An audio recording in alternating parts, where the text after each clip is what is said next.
California, America's 31st state. In 1840, California's settler population was very, very small, estimated to be around 8,000, with an estimation of 100,000 native Indians. In 1848, American residents of Mexican descent were given U.S. citizenship after the annexation of northern Mexico. Approximately 80,000 Mexican citizens of California, Nevada, Utah, Arizona, Colorado, New Mexico, Oklahoma, Kansas, and Wyoming became U.S. citizens. In 1849, Chinese immigrants arrived in the San Fernando Valley. In 1850, California became America's 31st state. The gold rush attracted more settlers, increasing the population. In 1880, African American families settled in the San Fernando Valley. California's population grew by 500,000 due to arrival of people from Germany, New York, China, Ireland, and England. In 1907, the first Jewish family moved to the San Fernando Valley. In 1911, the city of San Fernando in California formed its first city council after its incorporation. In 1939, World War II began in Europe. In 1941, the United States officially entered World War II after the Japanese attacked Pearl Harbor. In 1942, Mexico tried to stay neutral in the war in Europe, but Mexico declared war on the Axis powers of Germany, Italy, and Japan after German submarines attacked Mexican merchant ships and oil tankers. Mexico sent the 201st Fighter Squadron, the Aztec Eagles, combat flying pilots to help the United States and allied nations.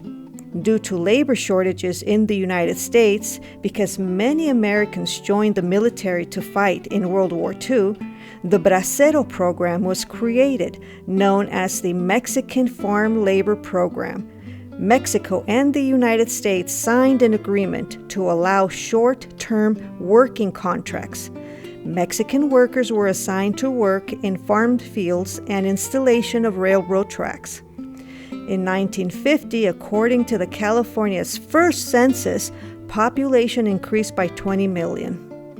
In 1986, Republican President Ronald Reagan signed immigration reform control, which provided legal pathway to residency and eventually citizenship for undocumented immigrants who entered the United States before 1982. 2024, California's current population is estimated to be 39.4 million. And in 2024, the San Fernando Valley now has an estimated 1.8 million people. This country needs a new administration with a renewed dedication to the dream of an America, an administration that will give that dream new life and make America great again. Let it show on the record that when the American people cried out for economic help, Jimmy Carter took refuge behind a dictionary. Well, if it's a definition he wants, I'll give him one. A recession is when your neighbor loses his job. A depression is when you lose yours. And recovery is when Jimmy Carter loses his.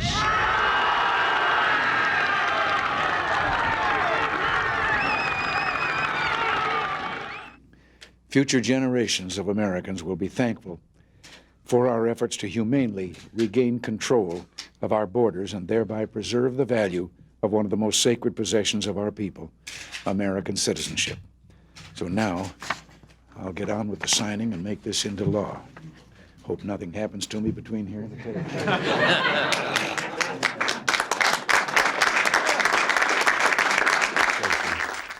Nancy has been intensely involved in the effort to fight drug abuse. She has since traveled over 100,000 miles to 55 cities in 28 states and 6 foreign countries. Nancy? Thank you. To young people watching or listening, I have a very personal message for you. There's a big, wonderful world out there for you. It belongs to you. It's exciting and stimulating and rewarding. Don't cheat yourselves out of this promise. Our country needs you, but it needs you to be clear-eyed and clear-minded. I recently read one teenager's story. She's now determined to stay clean, but was once strung out on several drugs. What she remembered most clearly about her recovery was that during the time she was on drugs, everything appeared to her in shades of black and gray. And after her treatment, she was able to see colors again. So to my young friends out there, life can be great, but not when you can't see it. So open your eyes to life, to see it in the vivid colors that God gave us as a precious gift to His children, to enjoy life to the fullest and to make it count.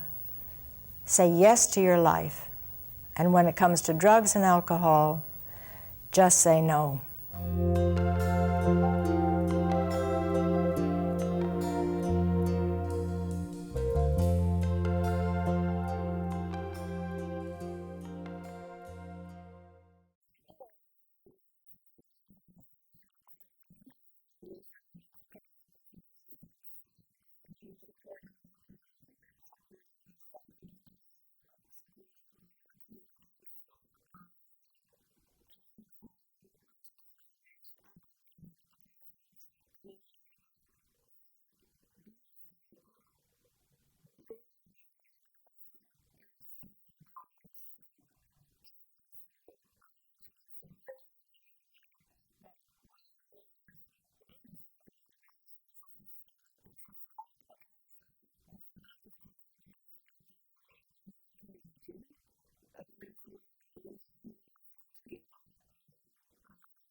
Hi, my name is Lucy Wolotsky.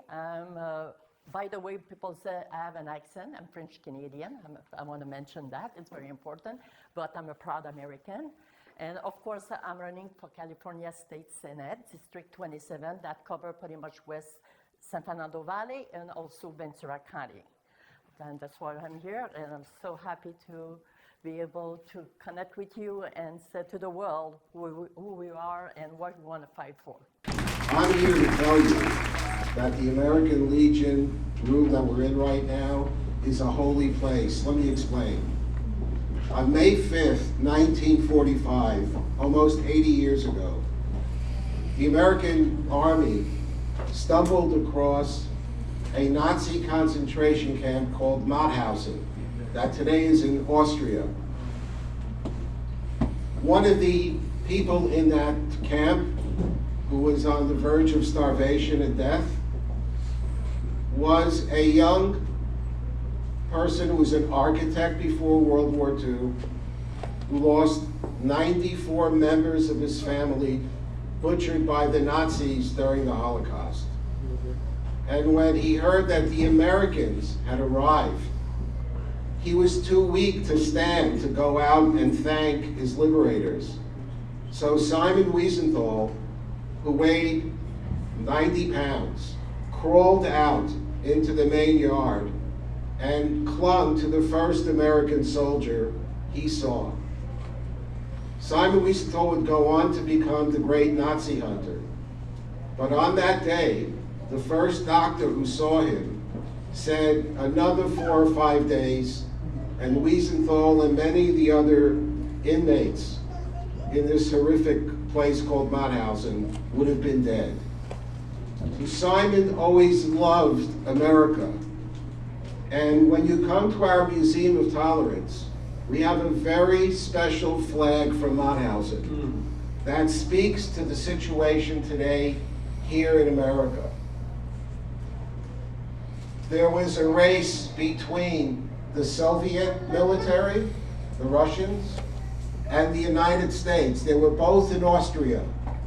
The people in this camp, those who were still alive, who weren't shot or gassed, they were all praying for one thing: let the Americans get here before the Soviet soldiers get here. And what they did is secretly sewed an American flag. Now, some of the people remember that there were 13 original colonies, so they got the bars right. No one had any idea how many states in the Union there were in 1945. So when you come to the Museum of Tolerance in West LA, you'll see the flag that flew over the liberated Nazi death camp for 1 month. It was given to Colonel Richard Seibel. And on there are the 13 stripes and 53 stars. For many years, we used that flag every year at our Holocaust Memorial. But like history itself, it can't be used anymore. But it's still there. And Mr. Wiesenthal explained why people from 40 different countries in the midst of this horrible World War II, with people, death being an every day and every hour, ever present across Europe, across Asia. Why the American flag?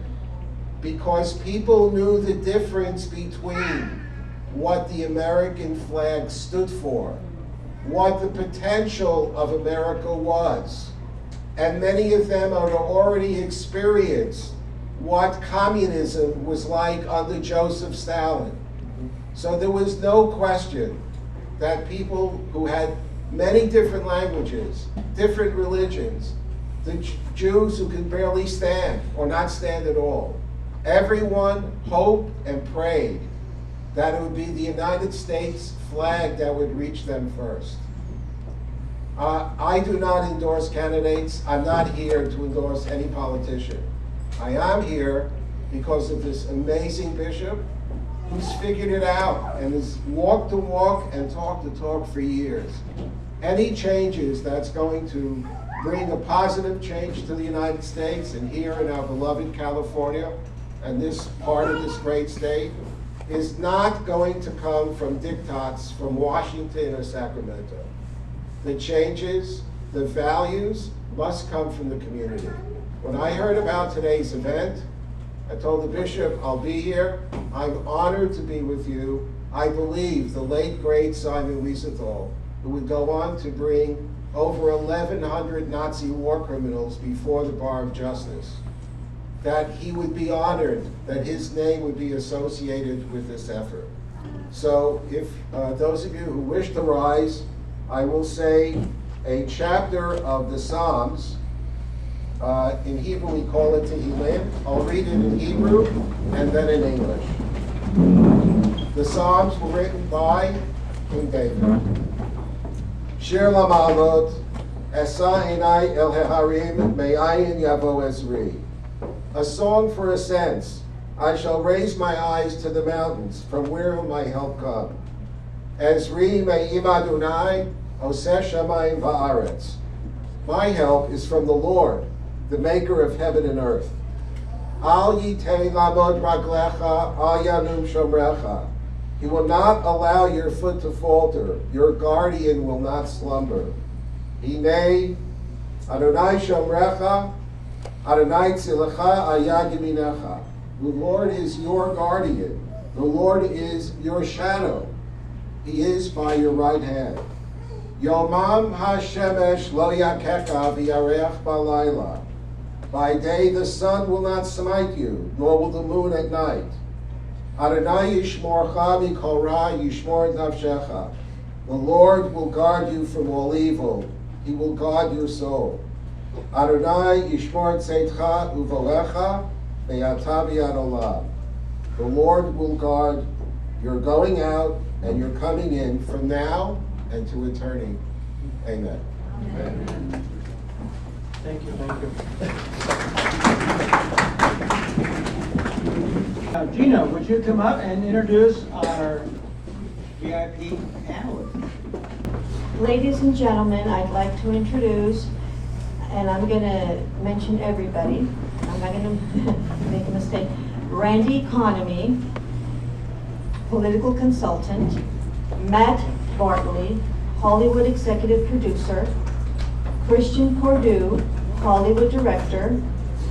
Bob Jimenez, award-winning journalist. Tara and Ellie of the 180 Shift podcast hosts. Ramona Lopez, community leader and founder of Hands of Honor. Hector Candia, the very popular Paraguayan singer, tenor, Latin Grammy winner.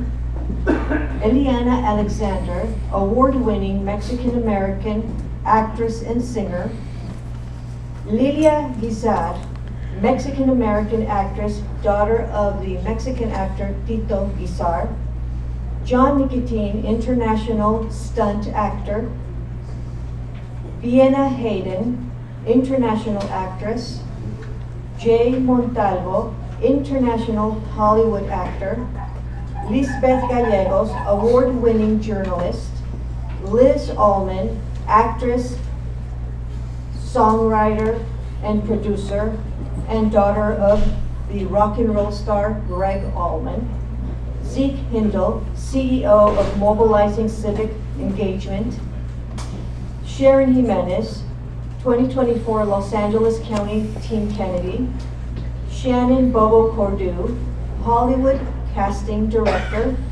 Matt Capeludo, business owner, political organizer, and leader of Alexandra's Law. Guru Tesh, the energy guru. And also, Jerry Salas from El Chicano. Jerry. And also we have the actor, Scar, who was very famous in many movies, and he's right here with us. He traveled from Oregon to be here with us. Thank you, Scar.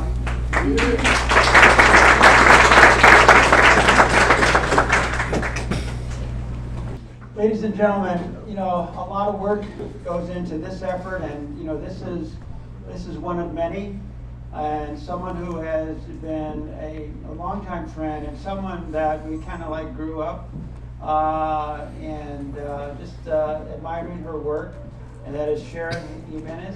We want to ask Sharon to come up and say a few words, and we'll move forward with the program. I have the honor to introduce the candidate that I represent here in LA County, and that is presidential candidate Robert F. Kennedy Jr., and he's pre-recorded a message for all of you. So without ado, Robert F. Kennedy Jr. Queridos amigos, soy Robert F. Kennedy Jr., candidato a la presidencia de los Estados Unidos. Estoy muy contento de tener la oportunidad de poder hablar con todos ustedes. Es un honor decir que mi familia latina son ustedes. Haré todo lo posible con la ayuda de Dios para ayudar a todos ustedes para un mejor futuro. First, I want to thank the other candidates in today's forum for actively participating in democracy. It takes hard work to get on the ballot and to run for office, and I salute you for your desire to serve the people of the San Fernando Valley and the country that you and I both love. My uncle John F. Kennedy was one of the first to recognize Hispanic voting power. My father, Robert F. Kennedy, managed his brother's campaigns, building a Viva Kennedy chorus throughout the Southwest. Later, Cesar Chavez called my father from New York to help end his hunger strike on behalf of the California farm workers. They knelt together, taking Holy Communion as they prayed for our country. We're gathered for this forum in the American Legion Post 176. This is a gathering place for Hispanics who have laid down their lives for our country. This is a fitting place to begin our fight for democracy. Thank you, Benny Nahar, and the American Legion veterans for inviting me here today. And to David Hernandez, to Catherine Zavala, Luis Santana, and Christian and Shanna Cordell for supporting the production of this event. A year ago, during Hispanic Heritage Month, Bishop Juan Carlos Mendez graced my campaign, leading your community in prayer. Last month, he came to my home to continue our prayers for this November election. We turn to God now in 2024.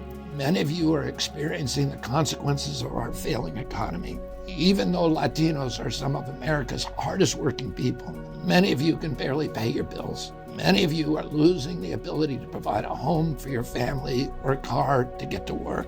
And it isn't because you're not willing to work hard. It's because our economy has failed. All it takes is for a few missed child support payments, or an unexpected medical expense, or a car accident, and you're on this slippery slope to disaster. We could fix all this, and as president, I will fix it. We can fix it by reclaiming our state and federal government from the corporate donors and the lobbyists who buy our politicians and hijack our agencies. I believe that all of us here are united in this goal. Let me recognize the candidates, Benny Bernal, the candidate for U.S. Congress, and Nathan Hochman, the candidate for LA County District Attorney. And I want especially to thank Matt Capelluto, who generously appeared in our documentary where he talked about the death of his daughter from fentanyl poisoning. Thank you, Matt, for your public service after having lost so much. Thank you for your work to stop the drug-induced homicides in California. I would also like to thank the Hispanic volunteers from Team Kennedy who helped bring together this candidate forum. Mirna Solorzano, Mona Perez, and Marisol Pais. Gina Felix Goldman, Victoria Garcia, the candidate for the State Assembly. Since I announced my candidacy for the White House in 2023, Hispanics have made all the difference in my poll numbers. I promise you all a place in the leadership of this nation. Hasta luego y vaya con Dios. And now I have the honor to introduce Matt Capelluto. Matt is featured in a documentary made by the Kennedy campaign. He has worked tirelessly for many years to address the fentanyl crisis in California. We're honored to have him today to talk about the ballot measures that we must support in November. Matt?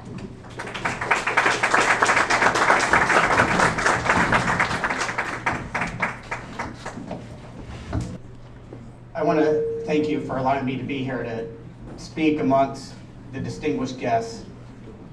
My name is Matt Capilouto. Speaking in public's a little bit out of my comfort zone, to be honest with you, so sometimes I prefer to write out what I want to say.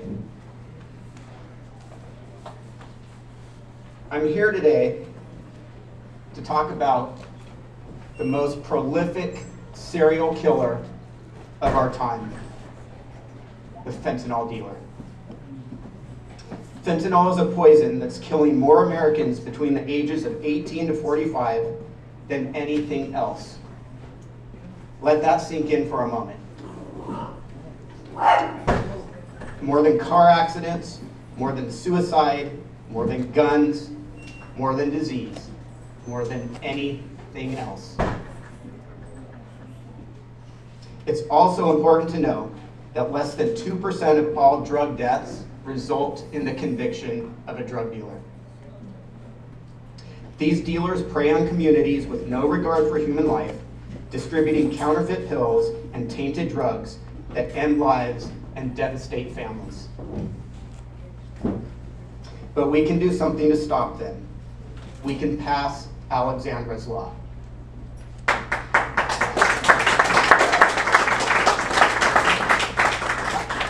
I wish I didn't have to be here sharing this story. My daughter Alex was just 20 years old when she was taken from us by a drug dealer selling counterfeit oxycodone pills. Alex wasn't someone who you'd think would fall victim to something like this. She was an honor student going to college, majoring in social work, dedicated to helping others. The day before she died, she told her mother that she was going to save lives. The irony is heart-wrenching. She wanted to make the world a better place, and she was just beginning her journey. Then one fake pill made with fentanyl took everything away. Alex made a poor choice to purchase what she thought was a prescription painkiller illegally. However, it wasn't an evil choice. The evil choice was made by that man who chose to profit off of her life.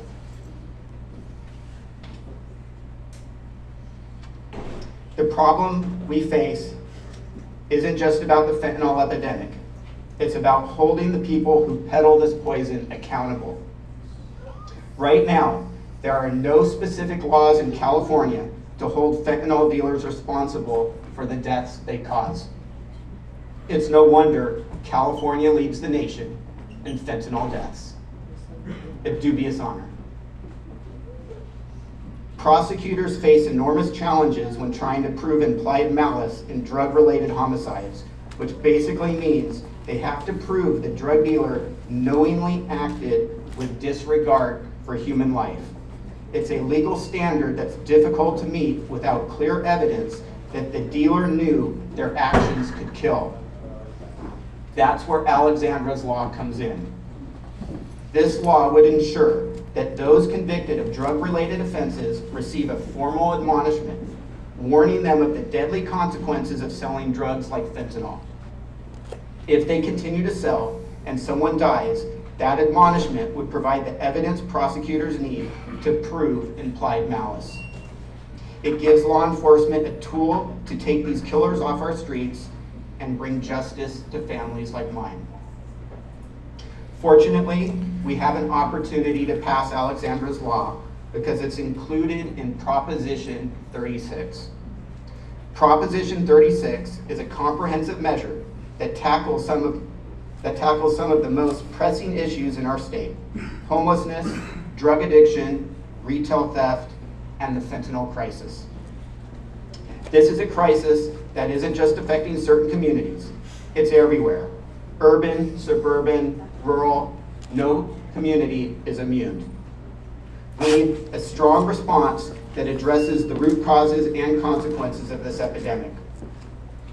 We will soon see commercials and attack ads against Prop 36. Do not believe them. Even our own governor is misrepresenting Prop 36, saying it's a return to mass incarceration and the failed war on drugs. The governor is misleading Californians. Low-level drug offenders are not going to face decades in prison like they want you to believe. What Prop 36 and Alexandra's law will do is hold accountable those who distribute dangerous drugs like fentanyl that result in instant death. Please trust me when I say it's better to have those criminals behind bars than to bury a child.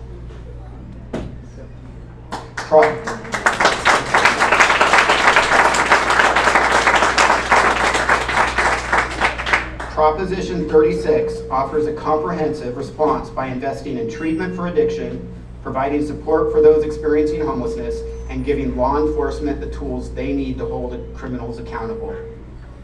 It's about giving people a chance to turn their lives around while also protecting our communities from those who refuse to stop harming others. This is personal for me, and I know it's personal for some of you. My daughter Alex wanted to save lives, and even though she's no longer with us, we all have an opportunity to carry on her mission. By voting yes on Prop 36 and passing Alexandra's law, we can save lives. We can protect our loved ones and restore hope to our communities. Every vote for Prop 36 is a vote to stop the serial killer lurking in our neighborhoods, the fentanyl dealer. It's a vote to give prosecutors the tools they need to hold them accountable. It's a vote for justice, for safety, and for a better future. Alexandra wanted to make the world better. Let's honor her legacy and all too many other victims by doing just that. I urge you to vote yes on Prop 36. Right now, in order to hold a drug dealer accountable for a death, prosecutors have to prove that they knew what they were doing could result in the victim's death. It's actually very hard to prove that. What you are proving is a mindset. A valid defense for a drug dealer in California is simply to say, I didn't know. So what Alexandra's law does, it takes that excuse away. If somebody is convicted of a drug-related offense, they are going to have this read to them in court by a judge, and it will be documented on court record. It simply says this: you are hereby advised that it is extremely dangerous and deadly to human life to illicitly manufacture, distribute, sell, furnish, administer, or give away any drugs in any form, including real or counterfeit drugs or pills. You can kill someone by engaging in such conduct. All drugs and counterfeit pills are dangerous to human life. These substances alone or mixed kill human beings in very small doses. If you illicitly manufacture, distribute, sell, furnish, administer, or give away any real or counterfeit drugs or pills, and that conduct results in the death of a human being, you could be charged with homicide, up to and including the crime of murder. It takes away that excuse for that drug dealer to say, I didn't know. More importantly, it will dissuade many drug dealers from continuing their actions. And ultimately, that's what Alexandra would have wanted. She would not have wanted to see somebody charged with murder. She would want somebody to not kill someone. But at the same time, if that person ignores that fair warning and they continue and a death results, I have no doubt Alex would want to see that person prosecuted. Thank you. Ladies and gentlemen, thank you for showing up and for participating in this historic forum. The video you're about to see was sent to me by the New Mexican administration with the support of the newly elected President of Mexico, Dr. Claudia Sheinbaum. Dr. Diana Alarcón, who will be addressing all of you in this video, received her PhD in economics from the University of California, Riverside. She was the chief advisor and director of international affairs. She was previously the head of the Policy and Development Analysis Unit at the United Nations Department of Economic and Social Affairs, and author of a book titled The World Economy Through the Lens of the United Nations. Her accomplishments are many, many, many, many. The new Mexican administration recognizes the importance of working hand in hand with the United States for the betterment of both countries.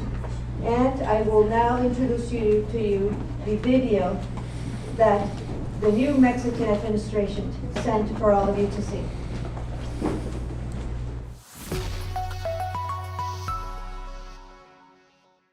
Buenas tardes a todas y todos ustedes. En México y Estados Unidos tenemos una relación única y muy estratégica. Nos une una relación comercial dinámica y próspera, una frontera extensa y viva, vínculos comunitarios, culturales e históricos sólidos, además de la convicción de que solo juntos podremos solucionar los grandes desafíos que enfrentamos. Desde México les enviamos un afectuoso saludo que estoy segura hace extensivo también la virtual presidenta electa, la doctora Claudia Sheinbaum Pardo. Estamos convencidas de que este foro que hoy organizan será muy exitoso. Muchas felicidades a Gina Félix Goldman y a todo su equipo por este importante esfuerzo. A las y los líderes comunitarios del Valle de San Fernando en California, muchas gracias por su trabajo. Ustedes saben que la doctora Sheinbaum guarda cariñosos recuerdos de sus años como estudiante e investigadora en Estados Unidos, en particular en California. Y un saludo muy especial a la comunidad mexicana y de origen mexicano que hoy asiste a este importante evento. Como la doctora Sheinbaum lo ha dicho en muchas ocasiones, no podemos más que agradecer el apoyo que dan a sus comunidades de origen aquí en México, pero también reconocer el trabajo que hacen para fortalecer la economía de los Estados Unidos. Los empleos y la riqueza que generan allá es algo de lo cual nos sentimos profundamente orgullosos como mexicanos. Les enviamos un cordial saludo. En México estaremos atentas para trabajar juntos y seguir fortaleciendo la relación bilateral. Que vivan los mexicanos y las mexicanas en el exterior.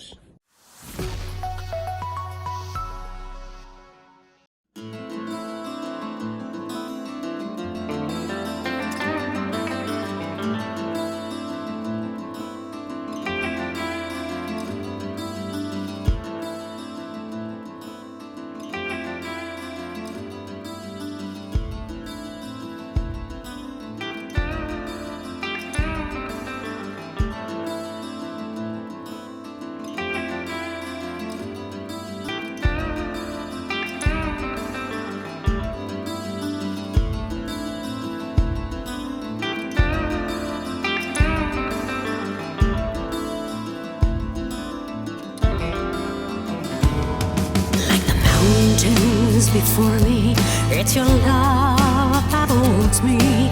As your light shines bright, I can make it through the night. I have no need to hide, I'm riding with the tide.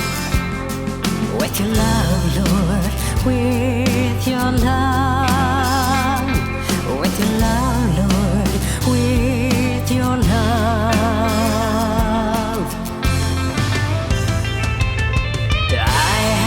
Strong, yes, you know I will go on. In your grace, I am safe in your embrace.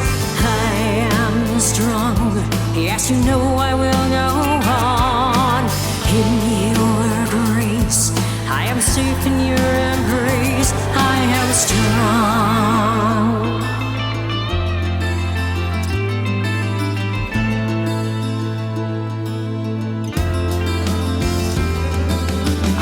The biggest wave, I am now standing brave. I will never fear, I I know your love is always near. The day is always bright. My Lord, you are my light. With your love, Lord, with your love. With your love, Lord, with your love.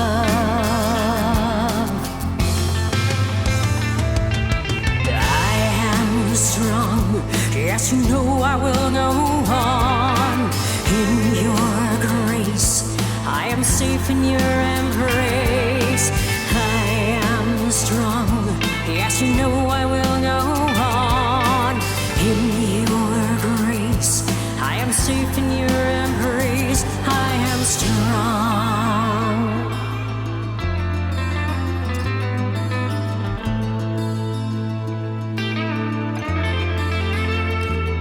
I will say, Lord, you are my refuge, my fortress. In you will I trust. I will soar with the winds over rivers and valleys. I'll fly, for with you in my life I am safe, and I am strong.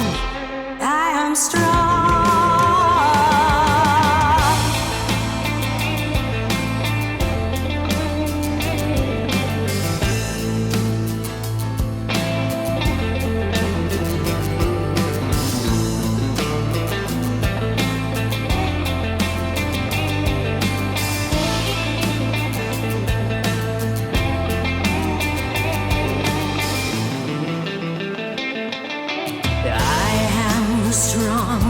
Yes, you know I will go on. In your grace, I am safe in your embrace. I am strong.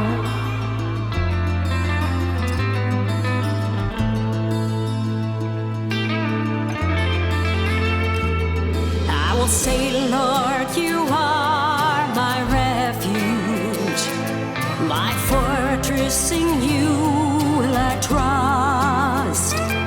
I will soar with the winds over rivers and valleys. I'll fly, for with you in my life I am safe, and I am strong. I am strong.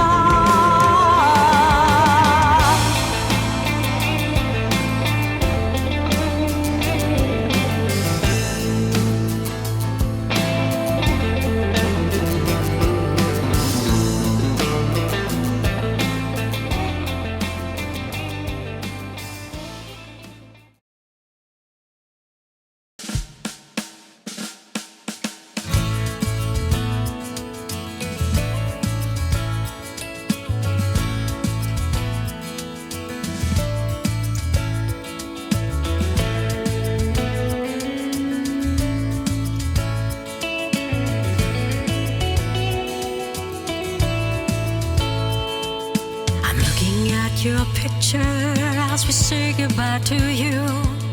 A World War II hero, a gun salute for you. I can imagine what you went through as you took to the skies and flew. Dropped in the middle to hide in the shadow to keep our freedoms light. Your mama prayed to St. Michael, patron saint of our paratroopers, keep you alive and bring you home. Her hero, true and true, yes, keep you alive and bring you home. Her hero, true and true. Daddy, you're my hero, I'll be missing you.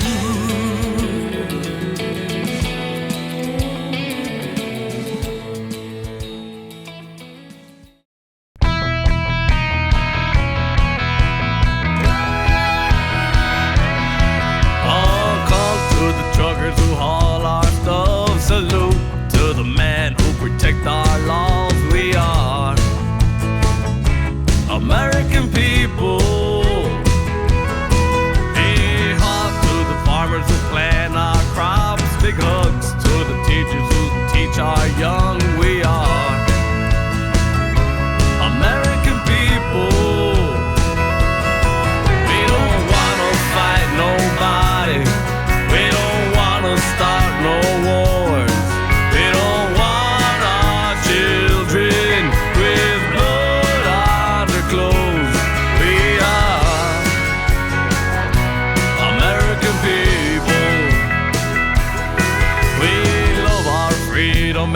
we protect it. We love our cold beers and southern pancakes. We love to eat out as a family. I thank the Lord for what He's gave me. We all have troubles every day. We all have things we want to say. We all agree that love will keep us together as one. 'Cause we are American people. We are no different from anyone. We love to live and have good fun. We try to give back to humanity and try to stop all this insanity.